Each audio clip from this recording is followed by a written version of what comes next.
I never in a million years imagined we would get to this point. Anybody who requires any complex, consistent weekly treatment, those people are all dead already. In Gaza, no place is safe. The aim is to wipe out everything. It's one thing, to die in an airstrike. It's one thing to be a victim of trauma. But it's another thing to starve to death.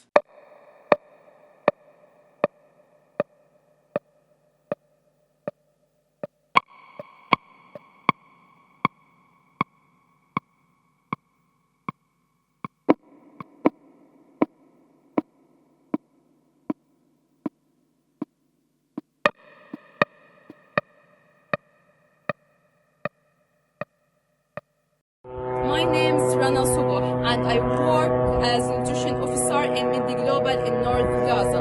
I have witnessed and lived the war in the Gaza from the beginning, as I did not move to the south. What you hear on the ground is the buzzing sound of surveillance drones that don't leave the skies.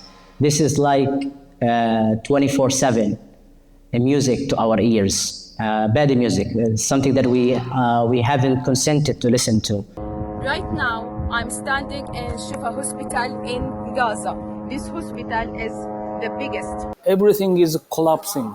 In health systems, hospitals collapsing. Like I said, we have 22 health centers. We have only 4 now. So services are collapsing. The people are so tired. So all the challenges you can think of is having Gaza.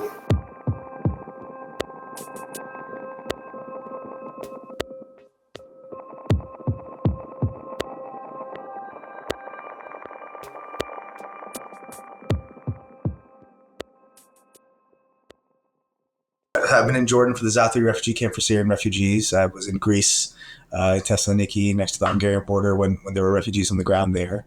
I've been in Haiti. I've been in Ghana. I've been with Rohingya refugees in Bangladesh. I had been to northern Syria after the earthquake, Turkey after the earthquake. I've been to Greece during the refugee crisis, to Jordan. I started in Pakistan. I have worked more than 2 years in Afghanistan, Nigeria. I was in South Sudan. I work in the Gaza in the previous war. I work in the Syria and I work in Lebanon. I've been in Syria, I've been in Yemen, I've been in Iraq, and in South Lebanon.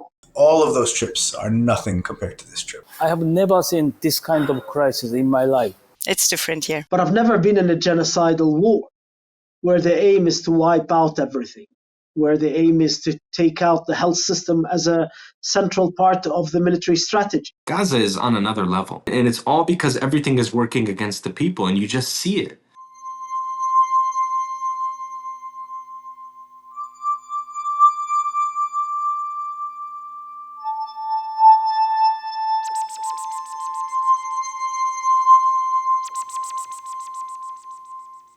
Well, the last attempt that we tried to get into Gaza, I was turned away. I mean, one communication even suggested that if your grandparents were Palestinian, that you would not be allowed to enter. And if somehow you're able to enter, you're not going to be allowed to leave. So these are the things that we're hearing now.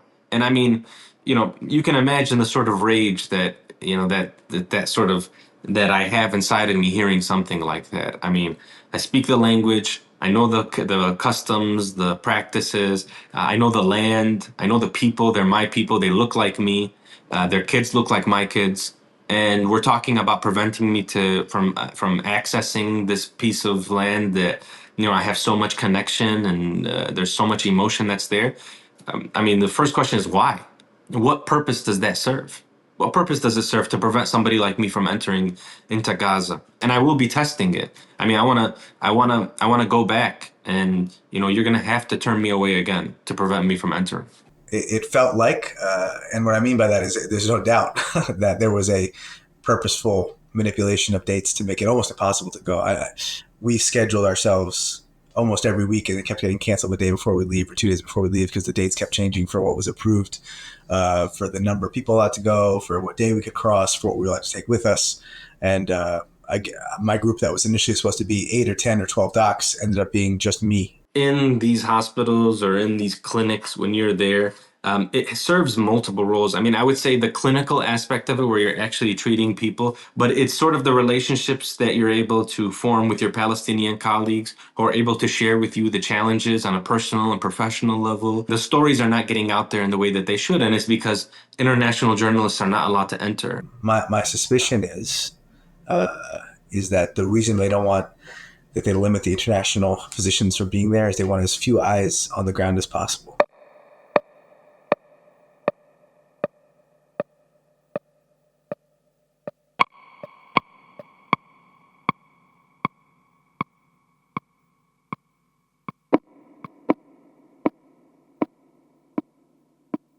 So I remember once looking out of the window and seeing a whole neighborhood go up in flames as the Israelis dropped what we now know are 2,000-pound bombs on a neighborhood. The whole neighborhood goes up in flames, and then there's a dust bowl. And then once the dust bowl settles, there's nothing left of that neighborhood. And so it's not like the building was targeted, the whole neighborhood disappeared. When they bomb the water desalination plants, when they bomb the sewage pumping plants, you could see that there were two parallel targets. One was this massive elimination and annihilation of human life, and the other was the infrastructure, the investment in the destruction of infrastructure that they hoped would then create a genocidal killing machine of diseases and of famine. I can't, I really can't even fathom the scale of destruction as somebody who used to take pictures of the beauty of Gaza, and having gone back and then now seeing all of these places where I have memories of, places where I've gotten to meet some of the incredible people that's there, seeing that that's been leveled and destroyed.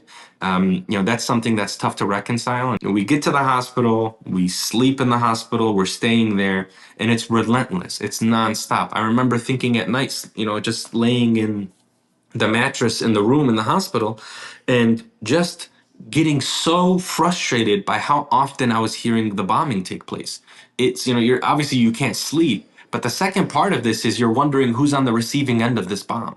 And you're like, it's just, I don't know what it is. Is it a tank? Is it a drone? Is it a fighter jet? Is it, what kind of bomb is exploding? I don't know. And you just are hearing it every 5 minutes, 2 a.m., at 3 a.m., it's louder, at 4 a.m., you hear the call to prayer, and it's mixed in with bombs that are being dropped. And you're like, you're just like yelling into the nothingness, into the darkness. You're yelling for it to stop. Because like downstairs, if I go downstairs to the emergency department, I know what's going to be coming in, and it's all of these different families that are bringing in their loved ones by, they're carrying them in because, an ambulance is too dangerous for an ambulance to go and retrieve some of the injured and some of the dead. A young man had come in and he had lost both of his legs. And I remember his wife, I will never forget, his wife was kind of rushed inside, and there's people all over on the floor that we're trying to treat who had just been brought because we didn't have any beds left. And his wife comes up to us, and it's just the first question she's asking, because she sees that he's lost his legs. She said, please, can that be fixed? Can he get his legs back? Because she's seen for the last 4 months how many people have lost limbs and how that's devastated them, and how the infrastructure means that it's a death sentence. There are no wheelchairs. You're not going to get prosthetics in Gaza. You're not going to get, you'll be lucky if you can get crutches to move around. Normally, you try to have a bed occupancy rate of 100%. It means each bed will have one patient. We are seeing here the hospitals more with occupancy rate of 300%. Almost every single one was displaced, and multiple times. So they lost their house, they lost their living, and they live in tents, and they continue to work. Say, if you live in our shelters, we have only one toilet for the 398 people, and one shower for the 3,000 people. Every single empty space in that place was full of somebody sick, dying, or their family member. There were displaced people everywhere in these hospitals. Literally lining the hallways. Any inch of the hospital that was open was going to be occupied by a displaced Palestinian.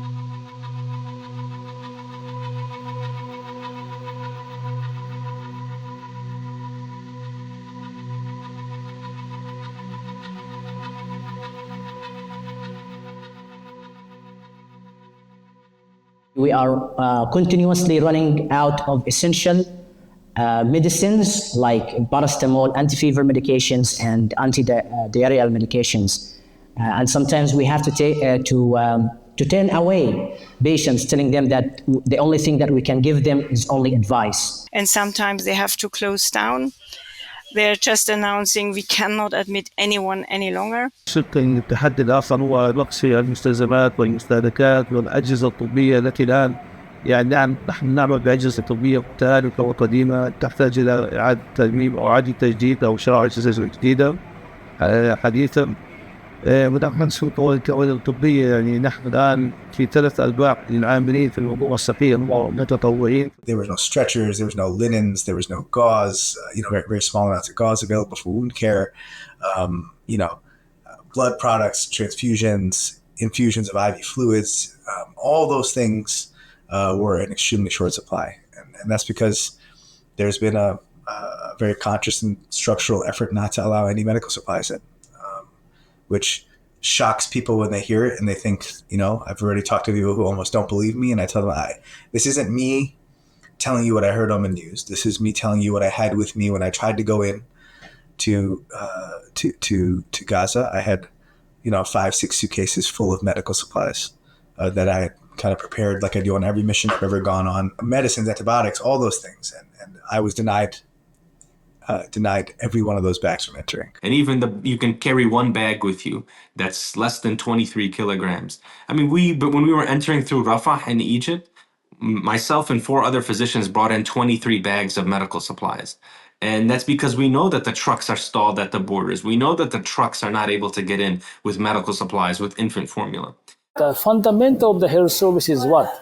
Stable installation, stable energy, and the stable medicines. All of them are lacking. Like, as I said, the many health centers closed, and the fuel is not coming as regularly as everybody wants. Medicine, we are running out of almost 40% of the medicines.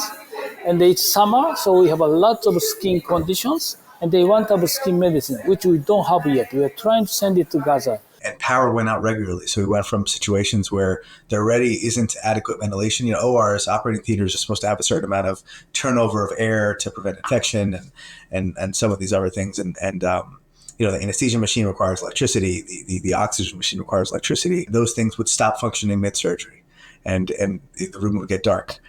And if there wasn't a headlamp in the room for the surgeon to use, he would wait, or she would wait for the lights to come back on, and that could be a minutes or much longer. And in the ICU, that meant ventilators were at risk of not working. So patients that were completely dependent upon a machine to breathe for them would have periods of time when the machine would turn off, and all the nurses and doctors would run to their bedside and have to manually use the ambu bag to bag them. When I'm walking through the pediatric department and I'm seeing kids who are struggling with respiratory viruses that's working up their asthma, but we don't have enough of the breathing treatments for them. You're just kind of sitting there with your hands crossed, like hoping that things get better. I remember we ran out of paracetamol, Tylenol, acetamin. We ran out of that while there's flu and COVID spreading through the pediatric department. So what am I supposed to give these kids for fevers? We were doing old remedies like, okay, well, undress them, try to put some, if you can get a hold of something that's cold, put it under their armpits. I mean, these things are not going to work. Everybody I spoke to told me they lost 30 kilos. Every single person in 9 months, right? 20, 30 kilos. Women lost 15 to 10, 20 kilos, and all the men said 30 kilos. And you see it on their faces because when you lose weight that quickly, you lose weight in a different way than you do when we're trying to lose weight, right? They lose the fat pads in their temporal area, right? Their cheeks become kind of sunken. So when I was there, one of the things the Israelis had done is that they had surrounded the blood bank and they had prevented blood products from getting to hospitals. And so a lot of times when we were surrounded in Al Ahli hospital, after the Israelis had surrounded Shifa, is that we needed to do amputations to save lives because we didn't have blood products and the surgery needed to be stopped. It needed to be short. Everything refrigerated is gone. And when you talk about medication, you think about all the medications, including insulin for diabetes, is not viable anymore. right? So every single patient with type 1 diabetes that is 100% dependent upon insulin, they're dying. There's nothing we can do for them. I would say more. We saw more amputations from the complexity of end-stage diabetes than we did from the bomb blasts. And we saw more bomb blast amputations than I ever wanted to see in my entire life. They're choked off from the rest of the world.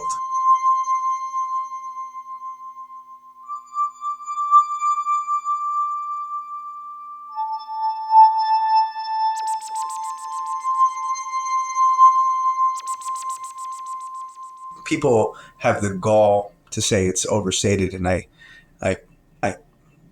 grab them by the chest and shake them and tell them, you have no idea what you're talking about. It's the opposite.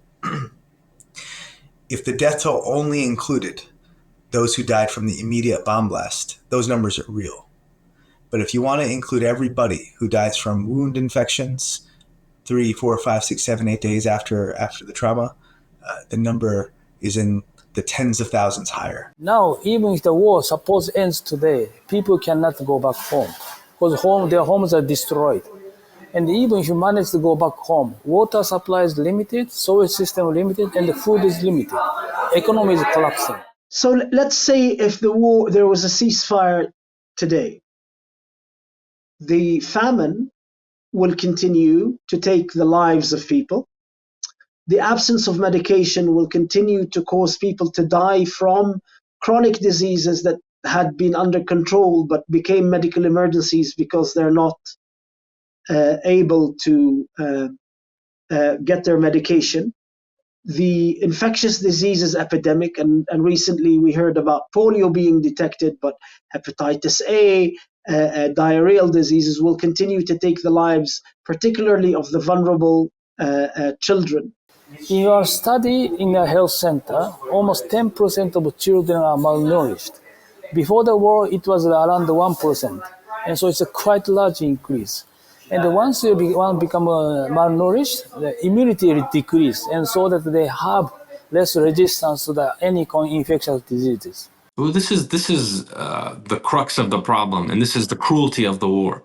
And the way that it's been prosecuted in Gaza is we know that, again, if there is a ceasefire tomorrow and you open the borders totally and you allow all of the possible medical supplies and aid and food and water in, that there will still be thousands of people that will die because it's just too little, too late. And we know that that's how the conditions have been set. And this has been well established. This is not speculation, and this is not opinion of physicians. This has been well established by John Hopkins School of Public Health, the London School of Tropical Medicine and Hygiene. The Lancet had recently published an article thinking that the death toll is much higher and that this is what could happen. And the way that people can understand this is we always talk about in COVID, if we ran out of ventilators and supplies, how many people would die who would have otherwise survived? That number is astronomically high in Gaza. And it's precisely because of the cruelty of the way that the war has been prosecuted. This is where you see the horrifying cruelty that's taking place. It's when you've stopped bombing them and you've stopped having troops on the ground and people are still dying in large numbers. It's not just about the building that gets bombed and the people that die in the bombing. It's the fact that where thousands of people were sheltering, they don't shelter there anymore. And now they have to go to an even more crowded place. So the risk of disease will spread there. And then you hear that an area where there was water available, like in Rafah 2 days ago, the Israeli army destroyed a water infrastructure plant there. You think, okay, it's destroyed, there's damage to the building, but the ripple effect, it's so deep and it's going to cause so many problems that's something that I think needs more attention because, that's one thing to die in an airstrike. It's one thing to be a victim of trauma, but it's another thing to starve to death. It's another thing to die from a disease that has a medicine that all you need is a clean bed and enough supplies in a hospital to survive. But to die from that and to die slowly and painfully from that, I mean, that's what's going to happen in Gaza. And that's what's happening already in Gaza. For those physicians that are constantly exposed to these kind of, horrible images of people amputated and people, butchered in every possible way. And this will have the future consequences because this will show up. There will be a moment when these things will haunt us or reappear at some point in the future. I was at Nasser Hospital when there was the dialysis center There's a dialysis building right next to Nasser Hospital in Khan Yunis. And I remember coming back and remembering that the Israeli army had destroyed the area. There was, it was ransacked, and it was all of Nasser had become, an empty space. I remember that there were about 500 people with kidney failure who were getting dialysis at that building. What happened to those 500 people? Their kidneys don't work. Dialysis is life-saving for them, and they need it 3 times a week. 3 times a week, they need to get that sort of treatment. And you just kicked them out of the area where they were getting treatment to an area where they would not be able to get treatment. What happened to them? Toxins filled up in their body, and they died. Nasser Hospital, when it was raided a few months prior to when I got there, I had multiple people tell me, and that I saw with my own eyes when I visited there one day, that the entire dialysis unit was destroyed. It was selectively chosen. There were bullet holes in dialysis machines. Anybody who requires any complex, consistent weekly treatment to survive or not have rapid progression of the disease, those people are all dead already.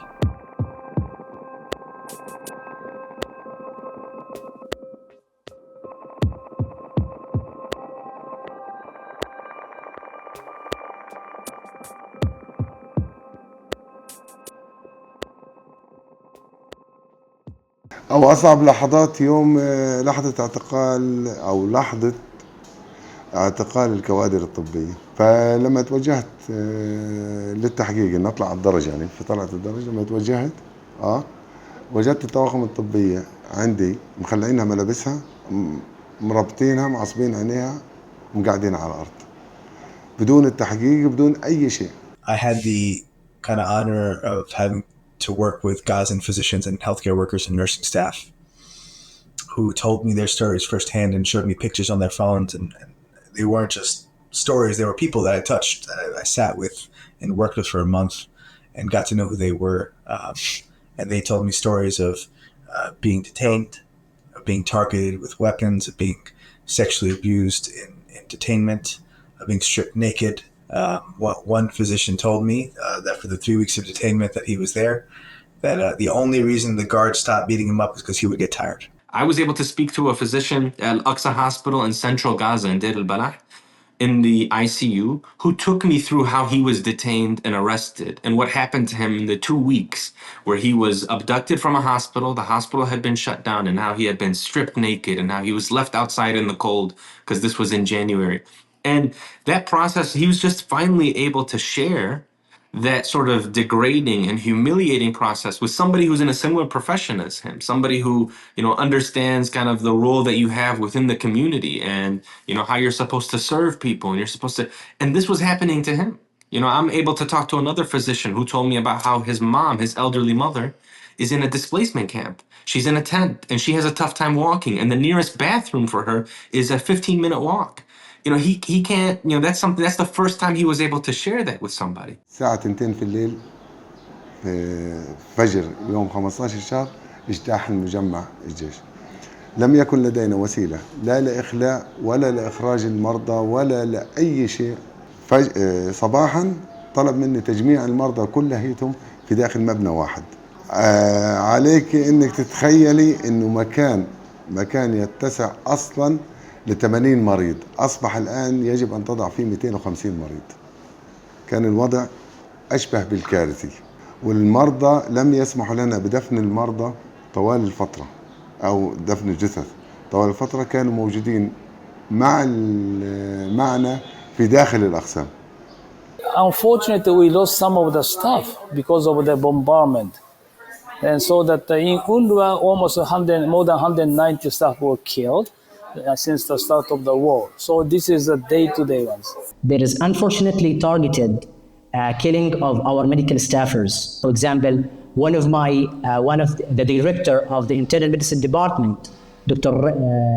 Ra'fat Lubbad, have been killed. We intimately do feel the constant fear of being directly targeted or a justifiable collateral damage. Honestly, I don't know how they still manage to provide services, and they are coming with clean clothes. I have no idea how they still manage to keep this remain of humanity to go every day to work, because also there is, in the majority of the facilities, there is no salary at the moment. They're working on voluntary basis. You are asking them to show up to work day in and day out, despite their family being displaced, despite food being a problem, despite not being able to pay them. They are showing up to work day in and day out, knowing they don't have the medicine that they need, the supplies that they need.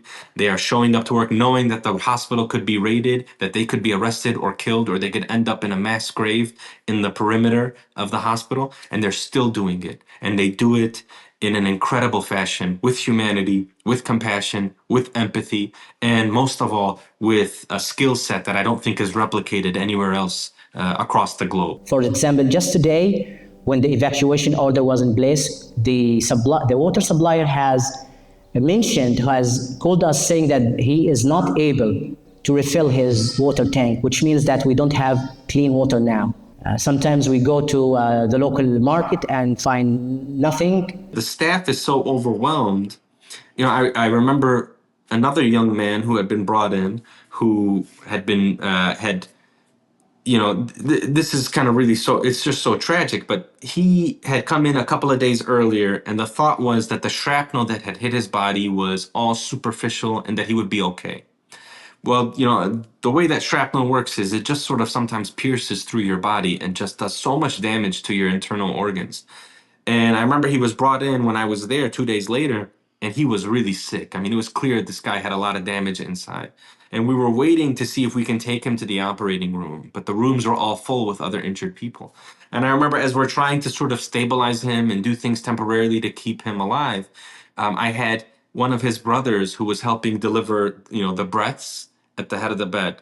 And I remember another brother or a cousin, I don't even know, but a family member, I was making him hold a bag of blood up in the air so that it can drip into his veins.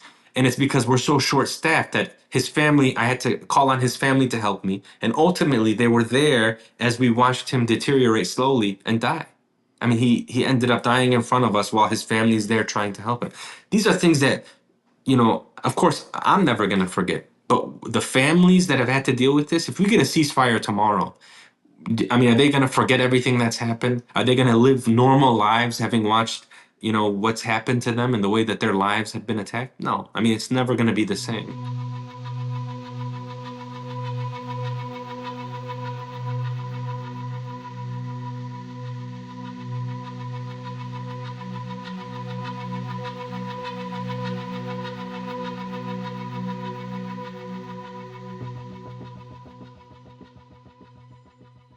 I was in that hospital. I lived in Al-Aqsa Hospital, literally was stationed there for an entire month. I never saw anything more than hospital healthcare workers trying their best to take care of patients and their families that lived in that place.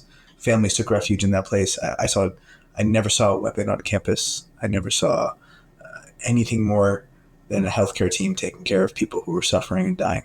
It seems that what I witnessed over and over again was the purposeful use of weapons to make misery as broad and as vast of a thing as possible in that place.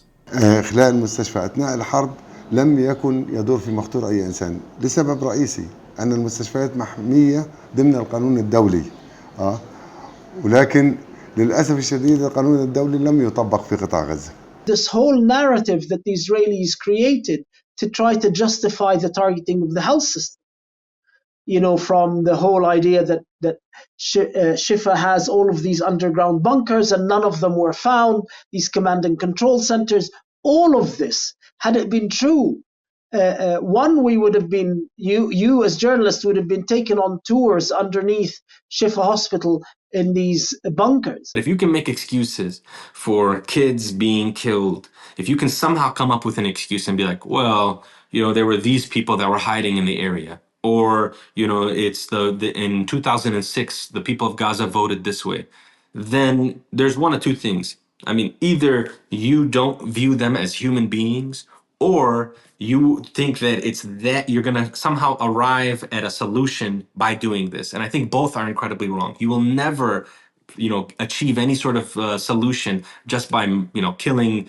as many kids that have been killed or as many innocent people that have been killed. And the second part of this is, yes, if you don't think that they are kids like your kids, if you don't view a young girl like somebody who you're related to, then you can easily come up with these excuses. But that's what I would challenge people to. I challenge them to just be able to look at Palestinians and see themselves in the Palestinians, see your own family, see your own life story. And if you can do that, I guarantee you'll come up with a different answer. I think that the Palestinian perspective has not been given the enough opportunity to present itself in mainstream media, in Western mainstream media. There are, in my own opinions, there are biased coverage of the situation in Gaza. So I think when you don't give those people under attack their voice, or they don't give them a platform to speak about their stories and to speak about their situations freely. The only way it's possible to get here, to get to the point where the world sits back, the majority of the world sits back and allows for just the systematic destruction of a place where there's people who are unarmed, 40% of the population under the age of 14. The vast majority of the people who died in my hands were children. The only way that's possible is if we've inherited or bought into a narrative where these people are less deserving of our care and us recognizing their humanity.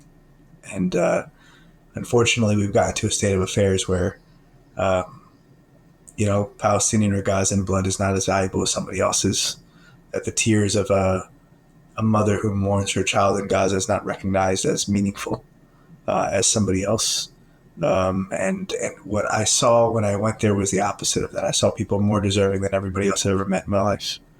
And that sounds cliche, but I promise you, I sat with people who tried to give me gifts when they had nothing, and they tried to feed me when they didn't have food, and they showed me a lot of love when the world hasn't shown them love.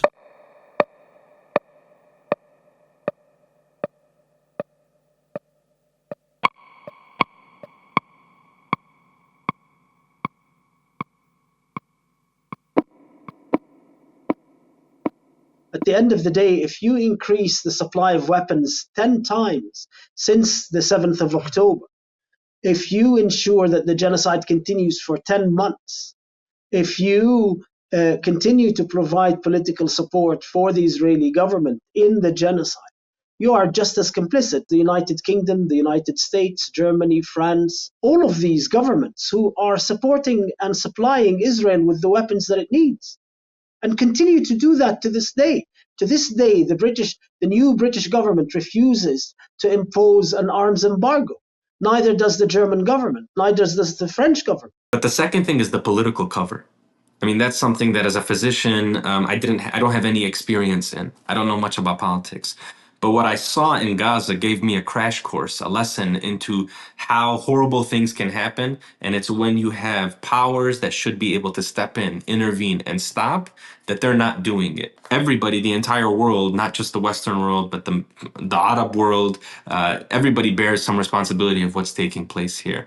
We witnessed horrors unfold in Gaza, and you can use whatever term you want to use for it, whatever legal term, you can fight me on that. But the bottom line is the images and the footage that has emerged from Gaza and the eyewitness testimonies, they speak for themselves. And we've watched it happen. It's continued and continued and continued, and we have not stopped it. I'm embarrassed to face or speak to my colleagues in Gaza, to my Palestinian brothers.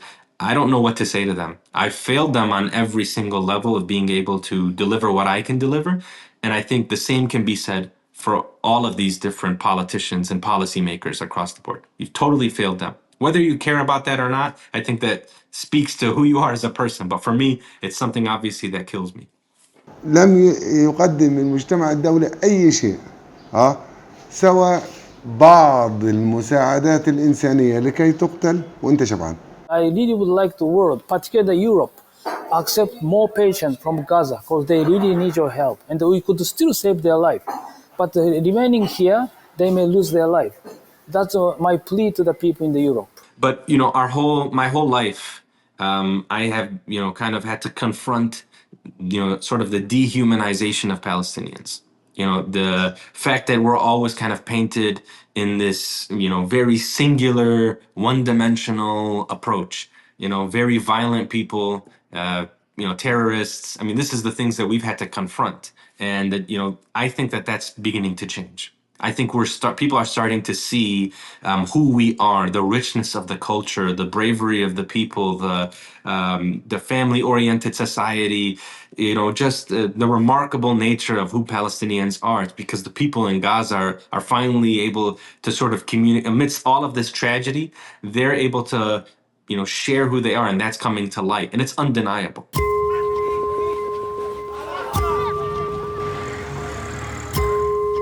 The fact that I think people see us now, we're more visible, I think that's promising. You sort of see the beauty of who they are. You see how resilient they are, how incredible of a people they are. I do think that's coming through, and I think that's step one to getting a solution long term. The health of the people can only be achieved once we make society healthy, and that's totally lacking. How are we going to rebuild here? There is no potential to rebuild when the sewer systems have been destroyed and the water systems have been destroyed and the hospital building infrastructure is all gone. The money wouldn't fix that problem today, which is kind of a crazy thing to say out loud. It's going to require a tremendous amount of time just to clean. 2/3 of the health facilities are destroyed. They are not functional. If you want to rehabilitate them, you have to first clean them from weapon contamination. After an earthquake, you can just start digging and you build and you take off the rubbles. But here, if you would start like this, you have a high risk that it will come to further explosions. There's a saying in Gaza now that I think people who have been there realize, but it's like, you know, the lucky ones are the ones that have been killed. So, you know, like, it's easier for the one that dies. Those are the ones who are lucky. And it's the rest of us that are kind of living in this misery and that are living kind of in these horrific conditions. And you understand what they're talking about. The only thing that prevents us from rebuilding and having a brighter future is the political determination or will of the government, of the Israeli government, to be honest with you. A complete ceasefire and the real opening of humanitarian corridors to allow the reconstruction and the rebuilding of the health system, of the water and sewage, to allow food to come in. So they used to always say, في حرب بعد الحرب, في حرب بعد الحرب. There's a war after the war. And what they're referring to is just like having to pick up the pieces, having to process everything that they've lost, and having to start life over again. But it also told me that they were ready to, I mean, the Palestinians are still looking towards tomorrow. I mean, there's still kind of like that process, like, hey, this will be over, and then we're gonna have to, you know, we'll start again.